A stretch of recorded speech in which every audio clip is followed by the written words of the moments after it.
Hi, welcome back to Detective and Mystery Fiction. If you enjoy my content, please consider hitting the like button. It's the only way the YouTube algorithm notices me. Not for the Weak by Harry M. Dean.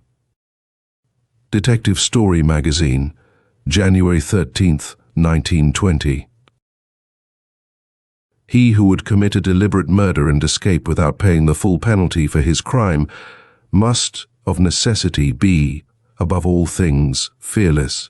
He must possess both mental and physical courage, the physical courage to strike the fatal blow, the mental courage to steady him when the world rocks beneath his feet, to tide him safely over that trying period when the red-eyed devils of remorse dance before him, gleefully fanning the seething fires that burn in his tortured, aching brain.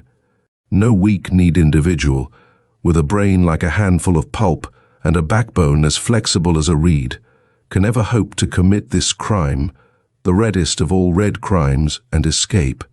The fact that Freddy Gates had been slighted by nature, given a weak intellect and a jellyfish spine, was sufficient reason why he should never have killed old Jake Hinkle.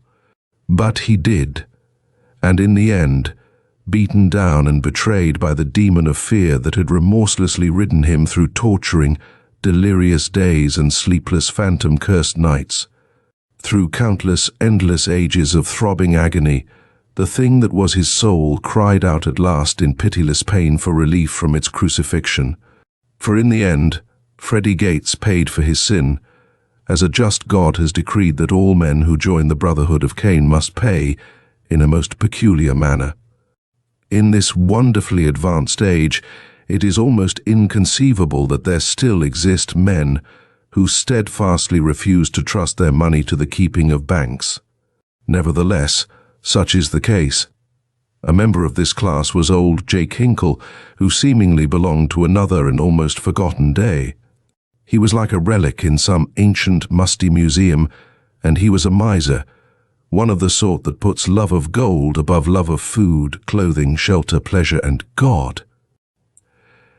Jake Hinkle was a queer little old man who always wore cheap, dirty clothing. He had a bent back, bowed legs, and short arms. His smooth-shaven face was thin and hard, his mouth a narrow slit, his nose sharp, and his little piercing eyes looked at one through old-fashioned, steel-rimmed spectacles. The top of his head was bald and shiny, but about the base of his skull there still struggled for existence a scraggly fringe of dirty yellow hair, like some ugly, weedy growth fighting for life in worn-out, impoverished soil. Old Jake Hinkle was a shoemaker, and he did a thriving business for many years. He was frugal, his wants were few and easily satisfied, and consequently he had accumulated money, which in the end, as often is the case, proved to be his undoing. The shop where old Jake worked was a narrow, dingy place, a small single-story building squeezed between two taller ones, with a rusty brown front in which was set a battered door and two windows, the latter protected by heavy wooden shutters. The shop was in an ugly, unclean street through which twice daily surged tides of boisterous workmen, on their way to and from the big factories that stood on the hills to the east of the city. The front of old Jake's place was taken up by the shoe shop proper, and there, day after day, as regular as the march of time, from early morning till nightfall, the old man could be found, forever pegging away at his last, skillfully repairing the footwear of the men, women, and children of his neighborhood, and of other neighborhoods, left with him by those who daily went by his door. Near the middle, the shop was divided by a thin wooden partition, which extended upward 2/3 of the way to the dingy ceiling. Behind this partition were old Hinkle's living quarters, where he cooked and slept on an old cot, furnished with dirty, ragged coverings. There, when the day's work was done, he enjoyed his one and only pleasure. If it was winter, he would first remove his shoes, replacing them with a pair of worn red carpet slippers. Then he would prepare his frugal supper, at times the ghost of a smile flitting across his old hawk-like face. This task accomplished, the meal eaten, and the few dishes cleared away, old Hinkle was ready for his evening's recreation. It was then that he would bring from some mysterious and well-concealed hiding place a metal box, some 12 inches long, 6 inches wide, and 4 inches deep. He would then seat himself in an old, moth-eaten plush rocker, drawn up in front of the pudgy stove that served a double purpose, cooking and heating. There, with a smoky oil lamp on the table at his side, with the metal box resting in his lap and caressed by his claw-like fingers, he would sit for a while, as though he needed to work himself up to that point where he could obtain the fullest enjoyment possible from the operation he was about to begin. Finally, he would open the box, and his old fingers would seize greedily upon the big yellow pieces of gold, clinking them together musically. Then he would fondle the bundles of yellowbacks and greenbacks, and perhaps some silver, which the old man, for some reason, did not love as well, but which, nevertheless, he guarded carefully until it could be converted into gold or banknotes. At the rear of the little shop was a single window, which at night old Hinkle was careful to cover with a faded grey blanket. There was also a door opening onto a narrow, foul-smelling, rubbish-cluttered alley. Freddy Gates was old Hinkle's helper. Freddy was a pasty-faced youth of 18 years, self-named, because he had never known his parents. A waif whom old Jake had picked up from the streets on a howling, snow-bitten night, giving him food and shelter, and later training him to a certain point of proficiency in his trade. Somehow, there seems to be no description that will fully portray Freddy Gates. He was undersized, his body was lean, his legs slender, and his feet big. His hands were overgrown, with stubby fingers and dirty, broken nails. His shoulders were narrow, round, and slightly stooped. His head, covered with a mop of yellow hair and set well forward, was too narrow at the top. His drooping ears were too large and almost lobeless. His face was broad, his eyes small and very close together. His nose was thick, his nostrils wide, while his mouth, a straight slit across the lower part of his face, had a habit of hanging open like a purse that has come unfastened, revealing ugly, uneven, discolored teeth. Freddy Gates possessed a brain with a limited capacity for intelligent thought. He had, to a certain extent, the power of all normal human brains. He could reason, he could formulate a plan, and he could marshal his mental forces to carry out the plan his mind had conceived. True, he seldom ever did such things, preferring instead to move along in the same manner as a jellyfish, having had prepared for him a certain narrow groove wherein, without undue friction, he could crawl along his predestined way. The turning point in Freddy Gates's career came one winter morning when he slouched into the little shoe shop 2 hours after the time for beginning the day's work and suddenly found himself face to face with a very irate old man in the person of Jake Hinkle. "So, thief, you have come back, hey?" angrily exclaimed the old man as he brandished a gnarled fist close to Freddy's pasty face. "You steal my soul leather, hey? Old Smith has been in here this morning to tell me you came to him with soul leather to sell. For a long time, I thought I had been missing some of my best stock, so I set a trap to catch the thief. Fool! Were you so blind that you could not see the leather was marked? Now I know you for what you are. Dog, scum of the gutter, filth that I have brought into my house, a low-down thieving." "It's all a lie," Freddy Gates began, doubling up his fist and advancing toward the old man. "I never stole your soul leather." "What? You call an old man like me a liar? One that picked you up from the gutter, that fed you and warmed you. That is gratitude." "Shut up, you old vulture," screeched Freddy Gates, clenching and unclenching his stubby fingers as a searing, white-hot flame shot suddenly through his brain. "Out of my house, dog," shouted old Hinkle, jumping about as though the floor were hot to his feet. "Go, I." "Do you want to die?" asked Freddy Gates calmly, suddenly gripping the old man's wrinkled throat with his thick, rough fingers. "Got!" gasped old Jake, as he saw the terrible look that had come so swiftly into Freddy's eyes. "I will call the police. I will have you put in the jailhouse. Not on your life, you blood-sucking old miser," Freddy Gates retorted, and he jammed his fist into the old man's face. Old Hinkle collapsed in a little crumpled heap on the floor. Freddy Gates went out of the shop, closing the front door behind him. Freddy Gates had given much thought to the killing of Jake Hinkle since the day, more than a month before, when the old shoemaker, accusing him of being a thief, had ordered him from the little shop. Freddy had been out of work since that time.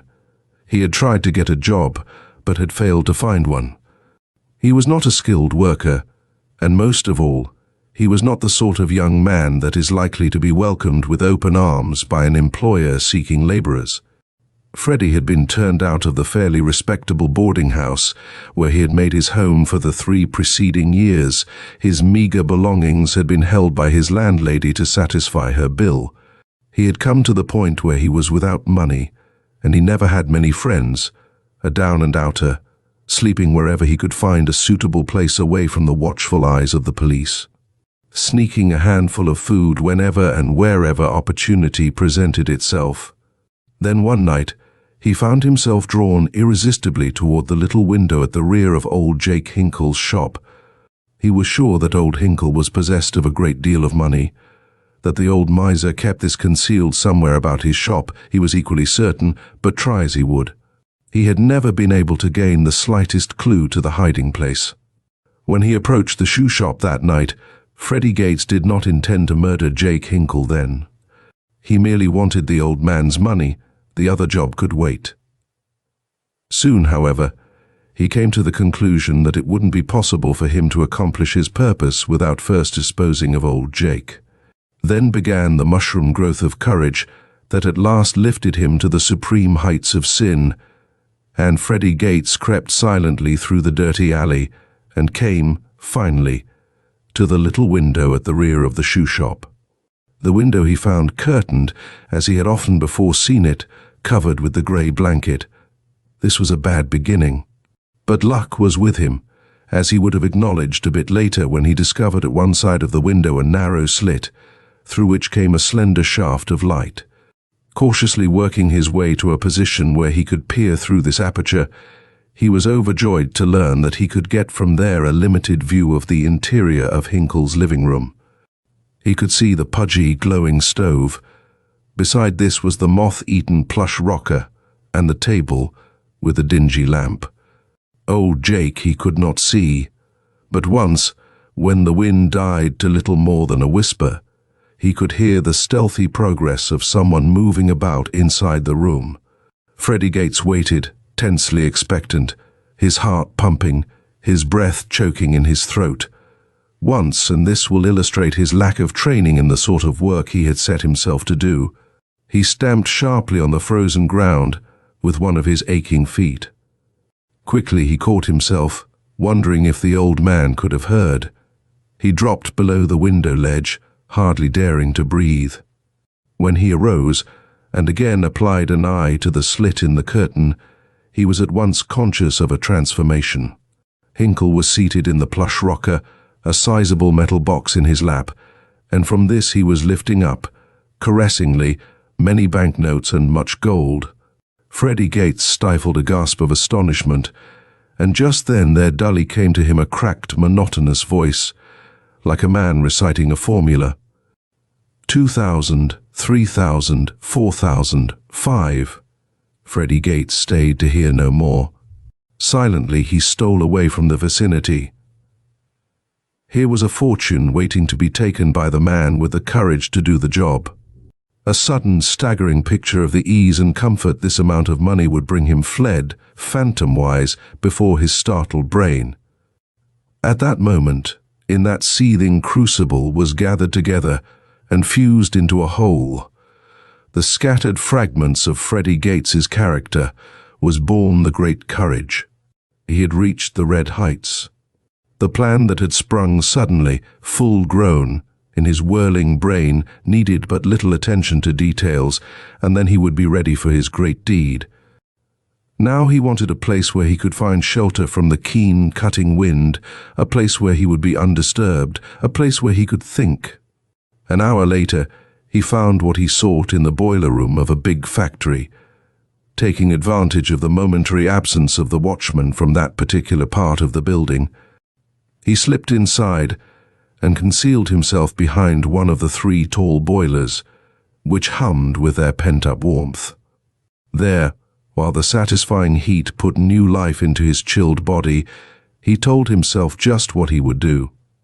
At 5:30 o'clock on the following afternoon, while a snowstorm wrapped the city in a swirling sheet, while streetcars stalled and traffic jammed, while pedestrians bumped into each other as they fought their way through the drift-choked streets, while the howling wind caught up great handfuls of the moist white powder and gleefully hurled it in one's face, Freddy Gates, his hands covered with a pair of kid gloves, first having satisfied himself that old Hinkle was busy in the front of his shop, came to the door in the rear of the building and let himself in with a key, which he had purloined from old Jake months before. Once inside, he went quickly toward a tall cupboard that stood in one corner of the room. Seizing hold of this, he moved it slightly aside, then stepped behind it. He was thus effectively concealed from the view of anyone who might come into the little room. He had but to wait, he told himself, but to wait until 6 o'clock, when old Jake would stop work for the day, come to the back room, prepare and eat his frugal supper, clear away the dishes, then bring out the black metal box. After that, the rest would be easy. All he would have to do would be to remain in his hiding place until the old man had seated himself before the fire, with the metal box in his lap, and had become so absorbed in the pleasure of handling his money that he wouldn't be aware of the figure that approached him, as silent as a shadow from behind.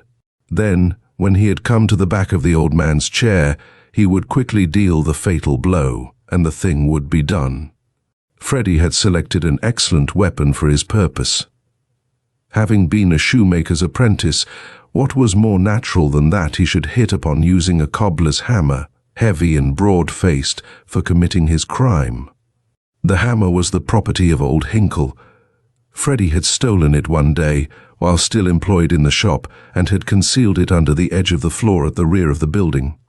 He had planned to take it away some night and sell it to Smith, the junk dealer, but he had forgotten it until his mind recalled it as a possible first-class murderer's tool. Only Freddy Gates did not give it that name, for as yet there had come to him no thought of the enormity of the thing he was about to do. 6 o'clock rolled round, then 6:15, and still old Hinkle did not come. What could be keeping him? Freddy wished he could hear the tap-tap-tap of the hammer, then he would know that the old shoemaker was still at his task. But he heard only the subdued crackle of the fire and the singing of a kettle that sat on the stove. There was a light burning in the shop. Perhaps old Jake had a rush job, a sewing job, which would account for the fact that he, Freddy, could hear no sound. The silence became oppressive. Freddy was becoming cramped in his narrow hiding place. Then suddenly a terrifying thought came to torture him. What if old Hinkle kept the money box concealed behind the cupboard? What if he should, when going for the treasure, discover his presence? There would be but one thing left for him to do. That would be to make the best of a bad situation, fight his way out if necessary, and escape. But he realized that he would never have a second opportunity to do the job. Had he better go at once, while he was free to go? Was the possession of the money worth the chances he was preparing to take to secure it? He wondered. He heard the front door open and close, then a few words of a subdued conversation between Hinkle and another man.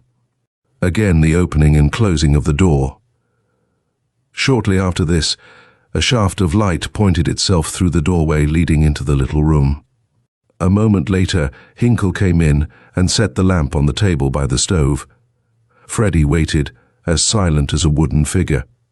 Through the seemingly endless period of time which the old man used in preparing his evening meal, while he sat at the table, eating, while he cleared away the few dishes. The old man had started for the metal box. While Freddy Gates could not, from his hiding place, observe Hinkle, still he had sensed the old man's every movement from the time the latter had entered the little room. Freddy hardly dared breathe. Would the old man look behind the cupboard? He was moving in that direction. Freddy Gates thought his hair must be turning grey from the racking suspense that was gripping him. The old man came nearer. He opened the cupboard door. Freddy could hear him thumping around inside. But he walked away without detecting anything to arouse his suspicions, and presently Freddy knew that he had brought out the money box, for he heard distinctly the muffled clink-clink of metal. After a while, Freddy ventured to glance out. The old man sat in his chair by the stove, with his back to the cupboard, and he was fondling his money. A little later he began to count 1,000, 2,003. It was time for Freddy Gates to act. With the hammer tight gripped in his right hand, he went from his hiding place, and at once began his stealthy advance toward the man seated in the rocker. It did not take long. He was almost ready to strike the fatal blow when his shadow, falling across the old man's lap, betrayed him. Old Hinkle turned suddenly, his face uplifted, and the hammer, driven by all the strength of Freddy Gates' not unmuscular arm, caught him squarely between the eyes. He crumpled down in his chair without a sound. And then, for the time being, Freddy Gates became a madman. Not satisfied that he had killed, he fell swiftly down the long slope which, through countless ages, man has toiled and still is toiling upward from the dark depths of savagery, until he became a brute, with all a brute's desire to maim and destroy. When the spirit that possessed him had spent itself, Freddy Gates gathered up the money, placed it in a canvas bag that he had brought with him, and concealed it under his coat. Then he let himself out the back door, which he was careful to lock behind him. Half an hour later, Freddy Gates dropped his gloves and the hammer with which he had killed Hinkle down the manhole of a sewer. Before midnight, he had concealed the treasure where no one but he himself could ever hope to find it. He spent a sleepless night and a fear-haunted morning, but by noon he was on the streets, with a desire for two things. He wanted to see a paper, and he wanted a job, anything that would pay him enough to keep him in food and shelter for a while, until the Hinkle murder would be forgotten. He knew he would not dare use any of the old man's money for some time to come. Strangely enough, the two things he most desired came to him at one and the same time. He was passing a barber shop when he saw a sign that said a porter was wanted. He went inside, asked for the job, and got it. 5 minutes later he was at work, tidying up the place. He found a paper that some customer had left behind and carried it with him to the back room. There he saw, spread across the front page of the sheet, a full account of the murder of old Jake Hinkle. He read this through to the end, and there he received a shock that almost threw him into a panic. The closing paragraph of the news story ran like this: "Police and detectives now are at work on the case, and while they steadfastly refuse to give out any information which might cause their plans to miscarry, still they say they have an excellent clue to the identity of the murderer, and that an arrest may be expected at any time." Freddy Gates sat down suddenly. He felt that his legs would no longer support his weight. Cold sweat appeared on his forehead. A sinking sensation tugged at the pit of his stomach, and something was sticking in his throat, slowly choking him. He decided that he did not care for the job. He wanted to get away, to hide from the far-seeing, sleepless eye of the law, which he felt was already fixed upon him. He must go at once to that section of the city with which he was most familiar, to the dens and hangouts of the underworld, where the chances of detection were slightest. He was not altogether unknown in those places. Perhaps there he would find someone grown old in the game of crime, who would be kind enough to give him a bit of advice. There was a back door to the barber shop. He found that unlocked and went out into a narrow alley. This he followed until he came to the street, and there he received the second great shock of the day. A policeman was standing around the corner of the building at the alley's mouth, and Freddy almost collided with that representative of the law as he turned into the street. He stopped, suddenly caught himself, then moved leisurely on. Slowly the patrolman looked him over from head to foot, and once Freddy was sure the officer was going to tell him to stop. In that brief moment he imagined he could feel the chill of cold steel about his wrists, and there flashed before his mind's eye a photograph of the new electric chair that had just been installed in the state prison death house. Then it was that the flimsy foundation upon which Freddy Gates had built up, little by little, his courage to commit a deliberate murder began to crumble. At once he realized that he must stay away from the sight of the minions of the law.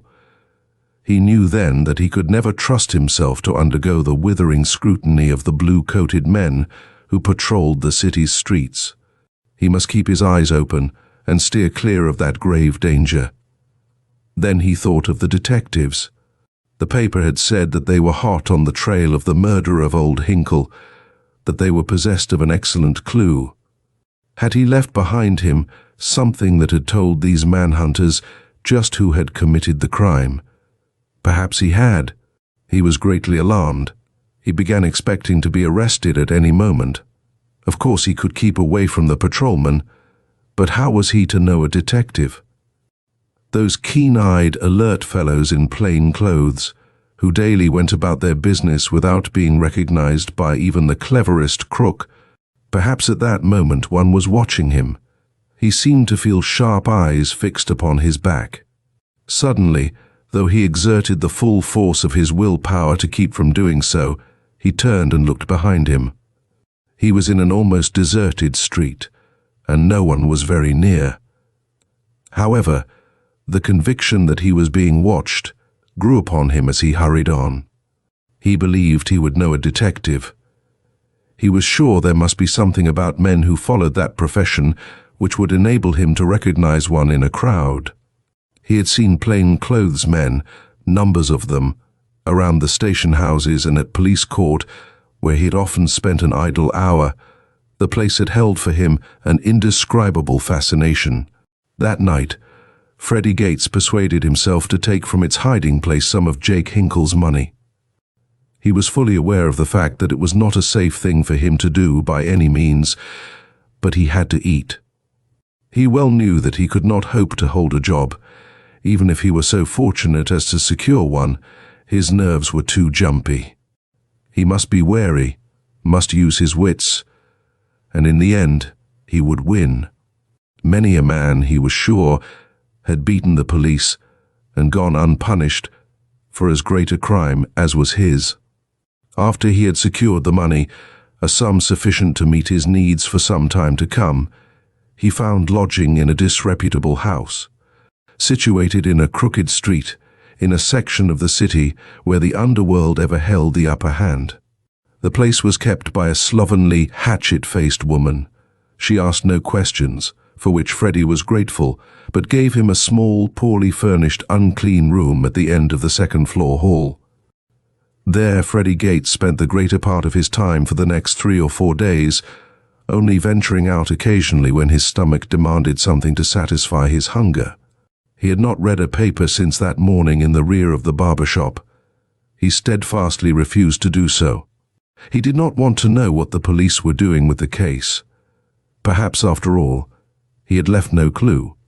No doubt their statement that an arrest soon would be made was given out solely to hold back criticism of the force. Already his conscience was beginning to inflict upon him a persistent, ceaseless recapitulation of his crime. He began to find the stuffy little room unbearable by day, and he could not rest at night. He would drop down upon his cot, and after a while fall into a light sleep, to be tortured by hideous dreams. To have flashed before his startled eyes a terrible picture of Jake Hinkle as he had last seen him, after the hammer had become all red and sticky. Then he would wake, screaming, and once a man from across the hall had come to his door and asked what ailed him, but Freddy would not answer, and soon the man went away.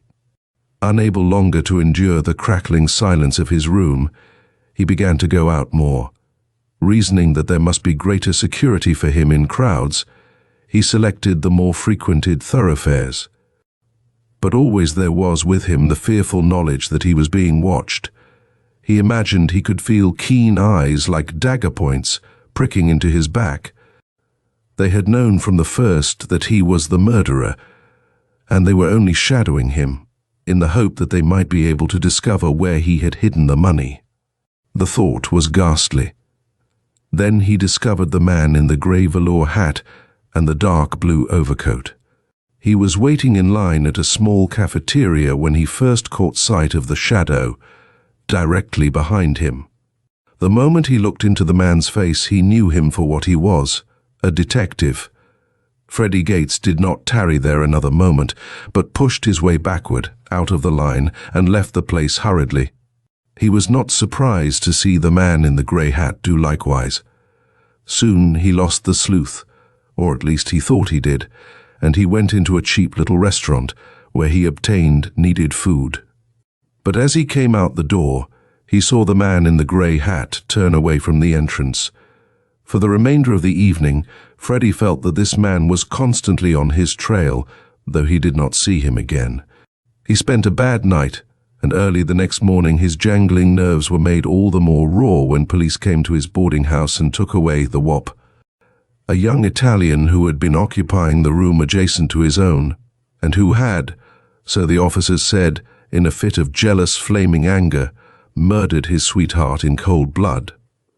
Freddy Gates would not soon forget the Italian, with his lean, sallow face beneath a great mop of black hair, and his wild black eyes that glowed so fiercely as he struggled with the patrolman, kicking and thrusting out futilely with his thin, manacled hands, crying out in a whimpering, high-pitched voice, in a confused mixture of Italian and English, that he had not killed the girl, but that she had died by her own hand. When the officers had gone, a one-time dip who was coughing away his few remaining weeks of life in the wretched boarding house told Freddy that the wop most likely would pass the rest of his days in a padded cage of some lunatic asylum, instead of behind the steel bars of a penitentiary cell. This information worried Freddy Gates not a little, and later he went out to walk the streets and to get a bite of breakfast. He had not gone half a square until he discovered his man. The fellow certainly was persistent. He stuck to his job, thought Freddy, who forthwith forgot to go to his meal. Thus began the endless round of pursuer and pursued. Although Freddy could lose the detective in the crowded streets, he was always sure to find him later or earlier. As the case might be, somewhere in the neighborhood of his boarding house. Oftentimes, feeling sharp eyes fixed upon his back, Freddy would turn sharply, seeing the man in the grey hat, and then, in an instant, the man would be gone. Freddy Gates never for one moment attempted to analyze this phenomenon. Never did it enter his mind, far too busy with other and more weighty matters, that he had allowed himself to think of the man in the grey hat until the latter had become an obsession, a phantom shape, conjured up by an overactive, diseased imagination. To Freddy, the man was always real. At night he passed through hours of racking torture, while he lived over again the killing of Hinkle. His funds were running low, but he did not dare go to the hiding place for more money with which to replenish himself. He knew all too well that the hatchet-faced woman would not allow him to remain in her house 1 minute after she learned that he could not pay. He would be turned out into the street. And then what? He could not answer. So the weary, seemingly endless days went by. 2 weeks had passed since the night Freddy Gates had committed his crime, 2 long, dragging weeks of agony. And Freddy, without more money, knew that his last night in the hatchet-faced woman's house had come. He went to bed and tried to sleep, but he could not. Then, from somewhere out in the thick dark that was shot through with the myriad night noises of the city, there came to his ears the first stroke of a tower clock, clanging the hour. Slow, measured, solemn-sounding as a funeral knell. He began to count, 1, 2, 3, 4, 5, 6, 7, 8, 9, 10, 11, 12, 13. Wildly he leaped from his cot. He rushed to the window and peered out into a night thick with fog. That, to his distorted imagination, seemed like the grey cloaks and cowls of legions of ghosts moving mysteriously through the moist gloom. "No, no," he cried as he crouched there trembling. "Hold on, I must get a grip on myself. How foolish! No clock ever struck 13. Good Lord, there's old Hinkle. Get back, Jake. Get back from my window. I didn't mean to do it. It was the money." Ugh, his head. Then something snapped in the tense, overburdened brain of Freddy Gates. Upon retiring, he had removed only his cap, coat, and shoes. Quickly he found these, got into them, then fled, muttering incoherently down the rickety, carpetless stairs. An hour later, wild-eyed and disheveled, he burst in at the door of a precinct police station, confronting the dapper young lieutenant who sat at the desk, leisurely smoking a cigar, and a big, red-haired patrolman standing nearby. "I killed old Hinkle," he screamed, his face more horrible to look upon than a hideous, grinning death's head. "Here's most of the money, and some papers. I couldn't stand it any longer.